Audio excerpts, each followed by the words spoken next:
ಚಿತ್ರದುರ್ಗದಲ್ಲಿಂದು ಕೇಂದ್ರ ಸಚಿವ ಎ ನಾರಾಯಣಸ್ವಾಮಿ ಅವರಿಗೆ ಪವಿತ್ರ ಮಂತ್ರಾಕ್ಷತೆ ಹಾಗೂ ಕರಪ್ರತಿಗಳನ್ನು ವಿತರಣೆ ಮಾಡಲಾಯಿತು. ಇನ್ನು ಅಯೋಧ್ಯೆಯ ಶ್ರೀರಾಮನಿಗೆ ಪೂಜಿಸಿ ತಂದಂತಹ ಪವಿತ್ರ ಮಂತ್ರಾಕ್ಷತೆ ಹಾಗೂ ದೇವಸ್ಥಾನದ ಉದ್ಘಾಟನೆಯ ಕರಪ್ರತಿಗಳನ್ನು ಇಂದು ಬೆಳಗ್ಗೆ 11:30ಕ್ಕೆ ಜಿಲ್ಲಾ ಪಂಚಾಯತ್ನ ಸಚಿವರ ಕಚೇರಿಗೆ ತೆರಳಿದ ಮುಖಂಡರು ವಿತರಿಸಿದ್ದು, ರಾಮಮಂದಿರ ಉದ್ಘಾಟನೆಗೆ ಶುಭಾಶಯಗಳನ್ನು ತಿಳಿಸಿದ್ದಾರೆ.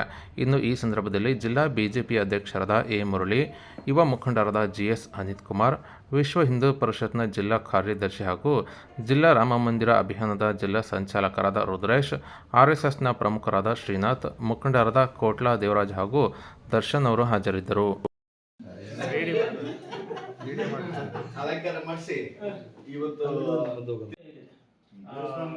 ಎಲ್ಇಡಿ ಹಾಕೋದು, ಊಟದ ವ್ಯವಸ್ಥೆ, ಈ ಶಾಮಿಯಾನ ಎಲ್ಲದೂ ಮಾಡೋದು. ನಾವು ವೆಂಕಟರಮಣ ದೇವಸ್ಥಾನದಲ್ಲಿ ಈಗ ನಮ್ದು